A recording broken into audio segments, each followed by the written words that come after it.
São 3 os concelhos do distrito de Viseu que apresentam risco máximo de incêndio nesta sexta-feira de agosto. São os concelhos de Sernancelho, Moimenta da Beira e Vila Nova de Paiva, aqueles que apresentam então risco máximo de incêndio na área do distrito de Viseu, sendo que no total nacional há 10 municípios hoje em risco máximo de incêndio. O Presidente da República, Marcelo Rebelo de Sousa, avisou ontem que vai estar atento às medidas que venham a ser tomadas para fazer face às consequências dos incêndios florestais deste verão, admitindo que serão necessários apoios públicos. Em declarações aos jornalistas no final de uma visita ao Concelho de São Pedro do Sul, um dos mais atingidos pelos incêndios florestais de agosto, o chefe de Estado admitiu que serão necessários apoios para a reflorestação de áreas ardidas, em alguns casos, recuperação vegetal, abertura de caminhos e reconstrução de bens que foram danificados, e lembrou que o Primeiro-Ministro António Costa agendou para outubro um Conselho de Ministros sobre este tema. Qual é o balanço que é possível fazer depois desta tragédia que foram os incêndios? Ora bom, em primeiro lugar, ainda estamos a viver um período em que toda a precaução é pouca. Normalmente até ao final de setembro, princípios de outubro, ainda pode haver, Deus queira que não aconteça, mas ainda pode haver incêndios. A parte pior está ultrapassada, pensamos nós. Houve uma concentração geográfica muito forte e ao ouvir aqui e simbolicamente vir a uma das áreas que abrangeu um número muito limitado de municípios em que a área ardida foi enorme, em termos absolutos e em termos relativos, em relação a todo o território continental português.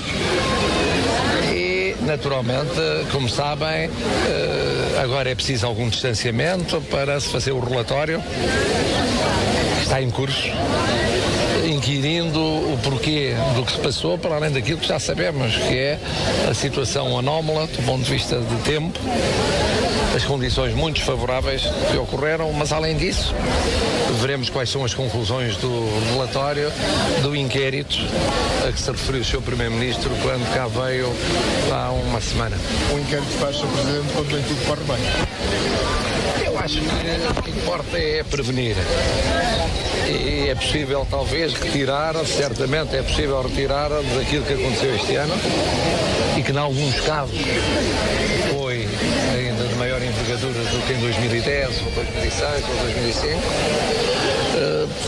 retirar as lições e projetá-las para o futuro. Presidente, que palavra é que tem para estas populações que perderam? Ficou impressionado com o cenário. Agora fiquei muito impressionado porque aqui no município de São Pedro do Sul, e naturalmente que imagino que a Euroca terá sido igual ou ainda pior, mas aqui em São Pedro do Sul é uma área muito vasta.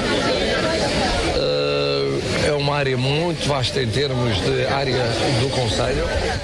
É uma área muito vasta em termos de património vegetal, nomeadamente também florestal, e com potencialidades turísticas indiscutíveis.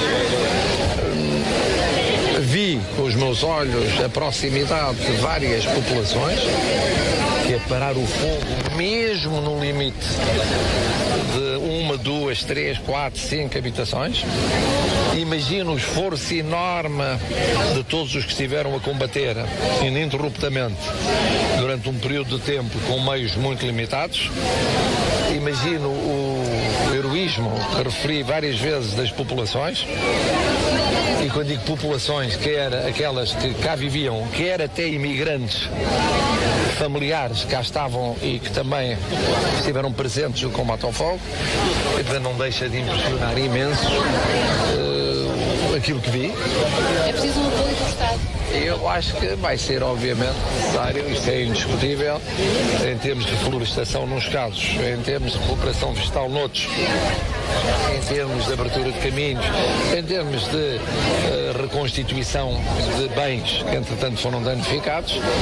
É preciso naturalmente um apoio público que será devidamente calculado quando houver o distanciamento, e espero que não demore muito tempo, porque eu já disse várias vezes, e já sei que o Sr. Primeiro-Ministro tem a ideia, e bem, de convocar um Conselho de Ministros para outubro. eu próprio acompanharei muito de perto para ter a certeza de que no fim do inverno ninguém se esquece do que aconteceu no verão.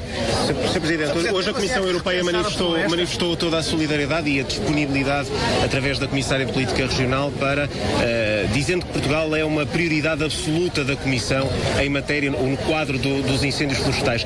Esta declaração surge como uma espécie de resposta àquelas palavras, tanto da Ministra da Administração Interna como do Primeiro-Ministro, que falavam até de uma certa lentidão ou de uma falta até de solidariedade da Comissão Europeia. Bem, eu já tive a ocasião de dizer que, na minha opinião, a União Europeia esteve sempre solidária.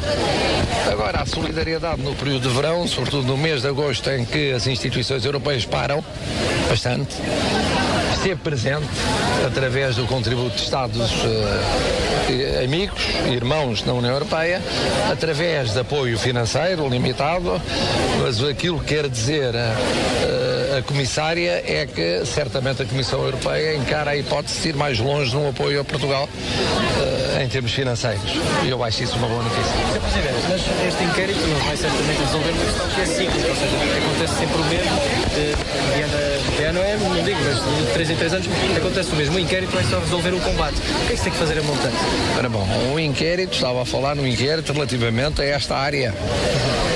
As situações são diferentes, há de haver relatórios para cada uma das áreas atingidas. Quando eu falei no Conselho de Ministros para tratar desta matéria, falei naquilo que penso que é a intenção do Governo e que eu vou acompanhar com toda a atenção, com todo o cuidado e com toda a prioridade, que é que medidas é possível adotar para prevenir, na medida em que se pode prevenir, aquilo que aconteceu este ano e tem acontecido em vários anos. E isso tem a ver, obviamente, como eu digo, com a prevenção e não apenas com o combate, embora o combate seja muito importante. Uma legislação mais apertada para os criminosos? Veremos. Há muita coisa de que já falei, tem a ver com a punição, tem a ver com o ordenamento urbano nos casos, florestal no outro. Há muitas matérias a debater e há especialistas em Portugal sobre essas matérias. Eu espero é que as próximas semanas e os próximos meses sirvam para quem percebe destas matérias se pronunciar e para quem pode decidir. Marcelo Rebelo de Sousa, ontem à tarde, nas termas de São Pedro do Sul, afirmando que vai estar atento às medidas para fazer face às consequências dos incêndios. Marcelo Rebelo de Sousa, que dedicou a tarde de ontem a uma visita na área ardida em São Pedro do Sul. Ontem também, durante a reunião pública camarária de Oliveira de Frades, respeitante ao mês de agosto, o presidente do Executivo, Luís Vasconcelos, afirmou que a limitação de mandatos dos autarcas prejudica claramente os municípios mais pequenos. O autarca, que cumpre o seu último mandato à frente da autarquia oliveirense, falava sobre a dificuldade em obter apoios nacionais para obras como o novo quartel da GNR ou a estação de tratamento de águas de Oliveira de Frades. Eu só queria transmitir aos seus vereadores a dificuldade que foi em nós conseguirmos apoio, quer nesta obra, quer na anterior, que temos que ver e olhar desta forma. São duas obras com apoio nacional. O nosso município, eu volto a dizer, é extremamente difícil. Aliás, como desabafo, só gostaria de transmitir o seguinte aos seus vereadores e mesmo à comunicação social que está aqui. Em termos da limitação de mandatos, os municípios pequenos saem claramente a perder. Não tenho dúvida nenhuma. Porque, como se diz na gíria, eu hoje sei onde bater às portas. E qualquer pessoa que entra aqui de novo vai passar outra vez 1 ou 2 mandatos sem saber. E municípios pequenos, para conseguirem apoio a nível nacional, é extremamente difícil. E estas duas obras, tivemos outras, e estas duas obras são essas que se enquadram nesses apoios a nível nacional. Foi extraordinário. Não haja dúvida que o episódio então ajudou-nos imenso, porque uma coisa era, imaginamos nós, que todos os postos da GNR a nível nacional têm os problemas resolvidos. Não é verdade. Ontem transmitiram que há postos da GNR em que o teto de vez em quando cai, vai caindo aos pedaços. Por isso o nosso não. O nosso já está. Já conseguimos por isso, com muito esforço, porque, como digo, andamos sempre a escapar a não a pedir, não nos cansamos de pedir, e porque achamos que merecemos, a nossa população merece ter dignidade, as nossas forças de segurança, e é assim que fazemos diariamente, pedir, e felizmente temos conseguido, e essas duas, quer a estação de tratamento de água, quer o posto da GNR, são duas obras a nível nacional. Como sabem também, o posto da GNR sofreu alteração, porque inicialmente estava previsto ser o município a fazer o investimento e depois o MAI a pagar uma renda, coisa que para nós trazia-nos alguns transtornos e algum constrangimento, mas iríamos aceitar também, transmitimos isso mesmo, mas depois a conclusão que não, fizeram com o próprio orçamento. Isto foi feito com o próprio orçamento do MAI, e o que para nós foi extraordinário, que chegou ao fim. Como digo, são duas obras extraordinárias, magníficas para a nossa região e de uma necessidade extrema. Luís Vasconcelos, o presidente da Câmara de Oliveira de Frades, ontem durante a reunião pública, onde afirmou que a limitação de mandatos dos autarcas penaliza principalmente os municípios mais pequenos. Inicia-se hoje a edição 2016 do Festival da Água nas Termas de São Pedro do Sul. O evento, promovido pela Termalistur, conta este ano na cerimónia de abertura com a presença da Secretária de Estado do Turismo, Ana Mendes Godinho. Nomes como os de Joana Amendoeira, Miguel Gameiro e Polo Norte, Áurea Banda Índice e o espetáculo da RFM Dance Flow vão marcar presença nas termas num evento que tem um orçamento a rondar os 80 mil euros e ao qual se espera que adiram milhares de pessoas. Durante a apresentação do evento, bem no meio do Rio Voga, junto à torneira suspensa, Vítor Leal, o presidente do Conselho de Administração da Termalistur, salientou o caráter eclético do programa deste ano, tentando captar públicos em todas as faixas etárias. Este ano é um ano extremamente importante para a Câmara de São Pedro do Sul. Como é de vosso conhecimento, é um ano em que o município decidiu lançar a concurso a 9 hectares, 9 beneficiários na área de saneamento, que vai, uma vez por todas, excluir este rio e devolvê-lo à comunidade. É o ano também que está a concurso as obras de recuperação e reabilitação do balneário romano aqui nas minhas costas e, portanto, é um ano extremamente importante para a Câmara de São Pedro do Sul, para o Rio Volga e para tudo aquilo que representa o nosso concelho. Pretendemos que o Festival da Água seja não só um festival que tenha animação e atividades noturnas de concertos, mas seja também um festival que procure fazer da água uma festa, procure fazer da água o seu conhecimento, os seus bares, workshops, um conjunto de atividades ligadas à água. É esse o nosso intuito. Convidamos todos os são pedrenses, todos os nossos artistas, todos aqueles que nos visitam a visitarem São Pedro do Sul e a Terma de São Pedro do Sul neste último fim de semana de agosto em mais um Festival da Água. Vítor Leal, o presidente do Conselho de Administração da Termalistur, a propósito da edição 2016 do Festival da Água, que hoje arranca, como disse, contando com a presença de Ana Mendes Godinho, secretária de Estado do Turismo, na cerimónia de abertura. Cerca de meia centena de enfermeiros do Centro Hospitalar Tondela Viseu concentraram-se ontem junto à entrada principal do Hospital de Viseu para reivindicarem a aplicação das 35 horas semanais aos profissionais com contrato individual de trabalho.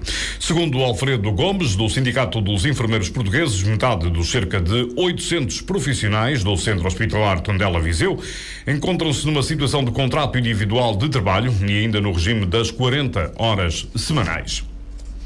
A Câmara Municipal de Viseu aprovou ontem os projetos de requalificação da Escola Básica do 2º e 3º ciclo Grão Vasco e da Escola Secundária de Viriato, devendo as obras serem adjudicadas no início do próximo ano. O presidente da Câmara de Viseu, Almeida Henriques, lembrou que estes projetos resultam de protocolos celebrados entre a autarquia e o Ministério da Educação. Estes protocolos permitem que as duas obras sejam mapeadas, isto é, são obras que já vão ter verba cativa para a sua aprovação, concretamente 1,361 milhões de euros para a Escola Grão Vasco e 575 mil euros para a Viriato, explicou Almeida Henriques aos jornalistas. A fechar o desporto, o Académico de Viseu, da 2ª Liga de Futebol, confirmou ontem a contratação de Sandro Lima, avançado brasileiro que esteve sem clube depois de ter rescindido com o Desportivo de Chaves. Sandro Lima, de 25 anos, vai ter a sua segunda passagem por Viseu, onde esteve na época 2014-2015, emprestado pelo Rio Ave, tendo na altura marcado 12 golos ao serviço do Clube Beirão. O reforço da linha avançada do Académico de Viseu era uma das prioridades para para o técnico André David, numa equipa que nas primeiras 4 jornadas da segunda Liga apenas marcou 2 golos, no empate 2-2 com o Varzim, e o segundo foi um autogolo. O Académico de Viseu ficou em branco frente ao Vizela na jornada inaugural, na visita ao Porto B na segunda jornada e perante o Gil Vicente em Barcelos na passada quarta-feira. O Académico de Viseu joga no domingo com a Vitória de Guimarães B, em jogo da 5ª jornada, mas Sandro Lima ainda não deverá integrar as opções de André David, já que se encontra na fase final de recuperação de uma lesão.